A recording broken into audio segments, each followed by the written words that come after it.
Man, I could talk about EarthBound and why it's such an amazing piece of art all day.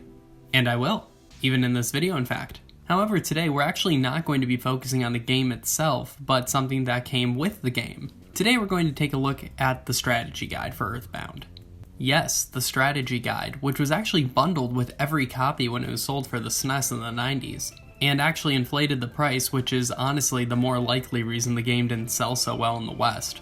However, what I want to talk about today is the incredible intricacies and artistry of this book, and to take a deep dive into it because I've never really read it super closely before other than when I needed help at the game at certain points. So, without further ado, let's take a deep dive into the EarthBound Strategy Guide.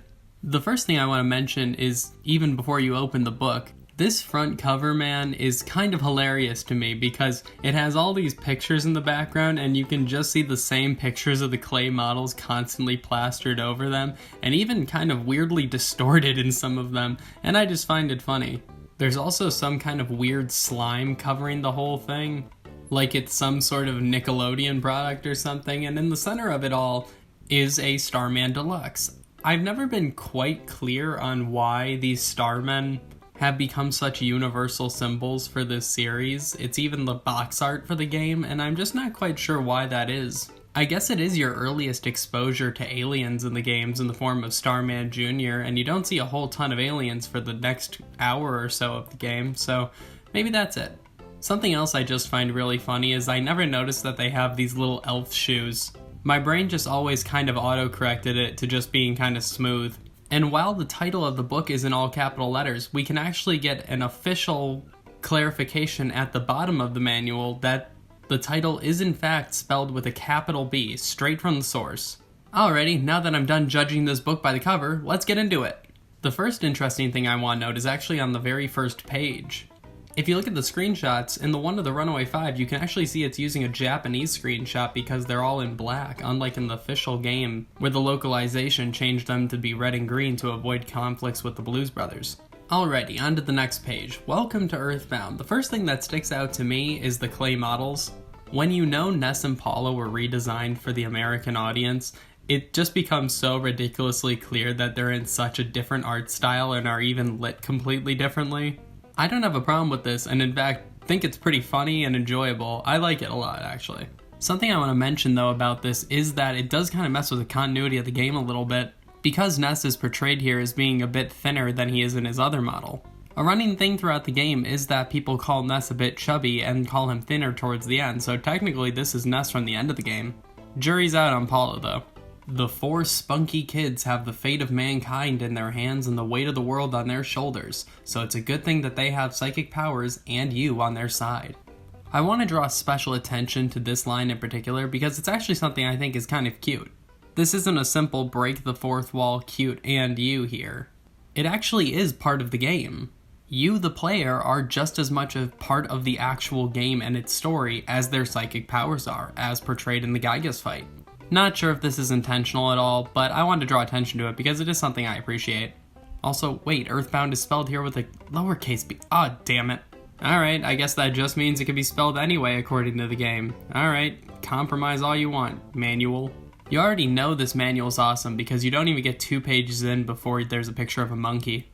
As well as some pretty hilarious photoshopped snow on the Snowhenge. This clay model of Paula is also always hilarious to me because the way she's holding her hand looks like she's about to pull a gun on you. Page 3 actually has some really cool custom postage stamps for each area of the game, which is really cool. This page also features this picture, which some 13-year-old boys who own this game probably very much enjoyed when they were younger. Page 4 has the controls and shows you that you can use L to actually just talk and skip the menus and R to bell? This is actually because, according to the manual right below, the R button only has one function in the game. When riding a bicycle, pressing the R button will ring the bell. Give it a try. You'll almost feel the breeze blowing through your hair. I love this detail and think it very much captures the energy, spirit, and humor of the game. I also just find it really funny that they found it important enough to put in the instruction manual when realistically you're only going to be riding the bike maybe in Tucson for a little bit before Paula joins the party, and maybe if you even think about it at the very end of the game when you're all alone. Something else I like is that the bottom corner of this page describing the L button actually does mention that you can play the game with one hand because you can use the L button to check and talk to people. It is lacking any sort of mention of playing while eating pizza though. At the top of page 5 you can see yet another inconsistency in the spelling of the game's title. Again, not sure if this is intentional or not, but I like the screenshot they chose for the opening screen is one of Shigesato Itoi's credits. In the game file selection, they spell pack in game pack P-A-K, which is actually interesting to me because it starts to make me reconsider whether the bubblegum pack in Winters is actually some sort of reference to this rather than just a lack of typing space. Pages 6 and 7 detail the 4 main characters, which is pretty neat. Starting on page 6, it actually gives you some information about Ness, which is interesting, which is the detail that he likes to wear baseball caps with his favorite team's logo on the front. Now, while the backwards cap was clearly a design choice to make him look cooler, this piece of information actually ends up making this design make more sense because now they don't have to worry about actually putting a baseball team logo on his cap in the official artwork. Very little detail, but something I just find interesting. I also like in these screenshots that they put power as their favorite thing, so it's PSI power in all caps. And for also some reason, the space between the favorite thing and the Greek symbol is missing. Page 7 features this weirdly out-of-place sentence in the middle of Jeff's bio, which is, between Winters is the home of the son of a famous scientist, he is the same age as Ness, so they naturally have a lot to talk about, followed by, Jeff's own scientific knowledge is tremendous. It just reads weird to me because it feels very out of place, like they don't want you to think he's a nerd even though he's a scientist. This page also makes the ingenious artistic decision to have Pooh's name in brown font. An interesting piece of lore in this version that I never knew is that apparently Pooh is a little bit older than Ness. And since Ness was even aged up for the American release to be 13, this probably means Pooh's 14 or something. I also like that the end of his bio actually hints at that regular foods aren't going to heal him as much. I don't know whose idea it was to put this Cave of the Past screenshot in the end because it feels very spoilery. Like, yeah, a lot of these are late game enemies in these screenshots, but it feels like this one is a bit more... this one has a bit more information that's a little bit more problematic to be revealing this early on page, 7. At the top of page 8, this text suggests that you name the characters after your real life friends, which I think is just kind of cute. Even emphasizing that this makes the game more realistic. This page also shows that they named King Baby, which I think is also really cute. And even made muffins their favorite food. I just still find it funny that they made power in all caps for some reason. None of the others are like that. And that's because probably most of these things are actually defaults. Except for Muffin, which is a custom thing they put in because that's not part of the don't care entries. So they did that right, but then put power in all caps for some reason. It was a conscious decision. Either that or it suggests Muffin was an option in an earlier translation. Page 9 has a pretty cool breakdown of the entire status screen and actually even reveals what some of these things do that I think a lot of people probably don't know, like luck affecting your miss rate. Skipping to page 11, it breaks down the battle system and menus. And on a very surface level explains to you how to specialize each character in battle. I find it interesting though that the section where it describes Jeff's spy ability does not note that it can find potential item drops. In the bottom corner of the page, it actually describes the rolling hit meter, which is pretty cool.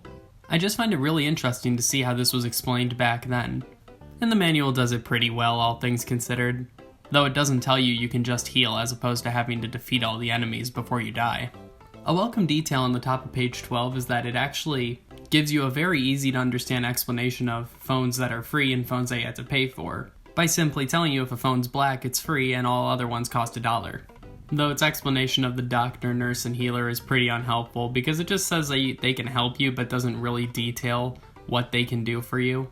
And I just find this funny because I'm going to be honest, I can't think of anyone who's ever had to go to the doctor in this game. I feel like you're always going to the nurse or the healer. Also, what the hell is this clay model of Tracy? This thing is absolutely hilarious. She looks like she's just about to dash at the screen super fast. I'm just saying, people probably knows, but this is my first time ever seeing this clay model for Tracy, and I just think this is absolutely hilarious.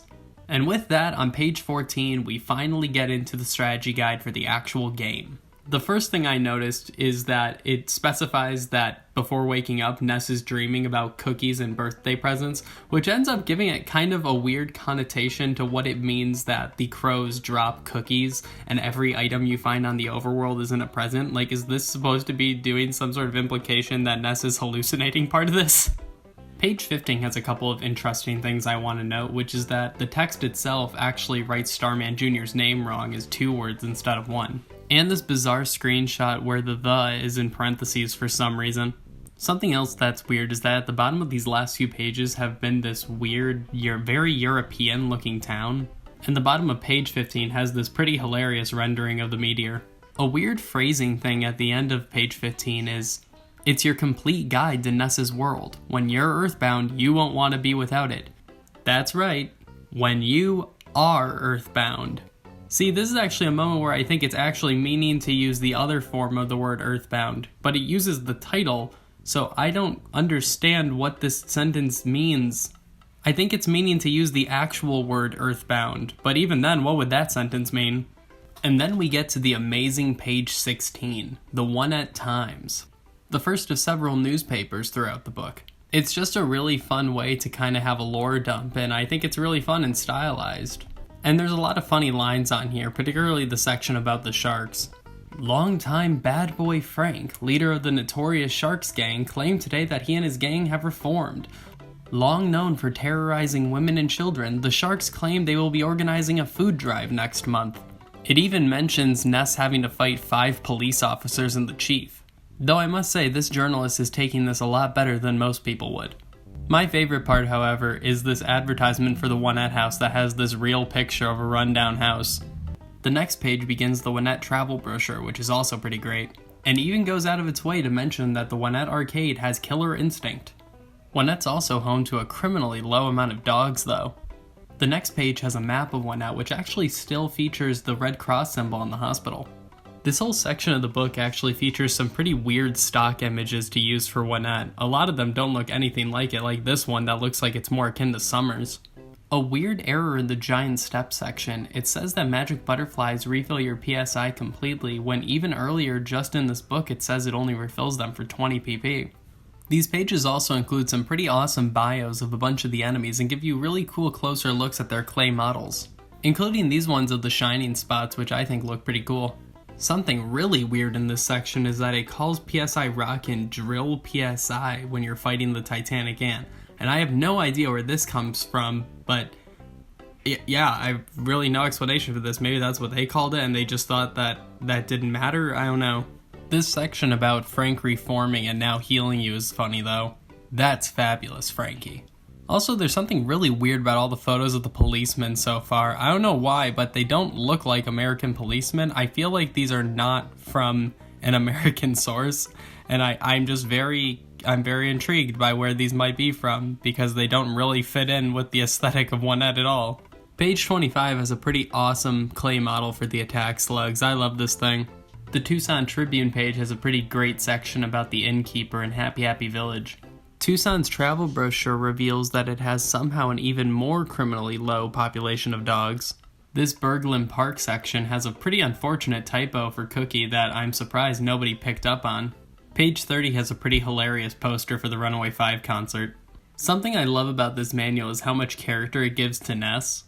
When Ness bunks at Hotel Tucson, he has a strange dream that will haunt him every time he stays. In this dream, he hears a girl calling out to him for help. The weird thing is that he doesn't even know this girl. He can tell that she's in trouble though, and it puzzles him. The longer he stays in town after first hearing the message, the more frantic he becomes to find out about the mystery girl. Something I find funny but also kind of disappointing is that one of the pages about Happy Happy Village doesn't even attempt to pick a picture of a blue house.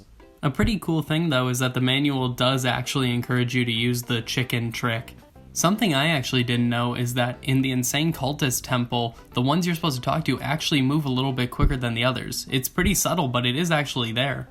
Something surprising to me that the manual actually does mention is that Paula is intended to be a sacrifice to the Happy Happiest, which is something that is actually in the game but is kind of glossed over. The manual incorrectly calls the key to the cabin the jail key. An interesting tidbit is that the bios for the Happy Happiest actually use the Japanese designs instead of the American redesigns. The section about the wad of bills and the Runaway 5 is still using their Japanese sprites in the screenshots. And after that, you're in the Threed section, and I think that's about all I'll do for now. I just wanted to pay tribute to all the hard work that clearly went into this manual, even if it's not perfect. If you guys would be interested in a part 2 to this video, I'd be happy to go over more of it, so let me know. Okay, I won't waste time with outros. See you guys next time.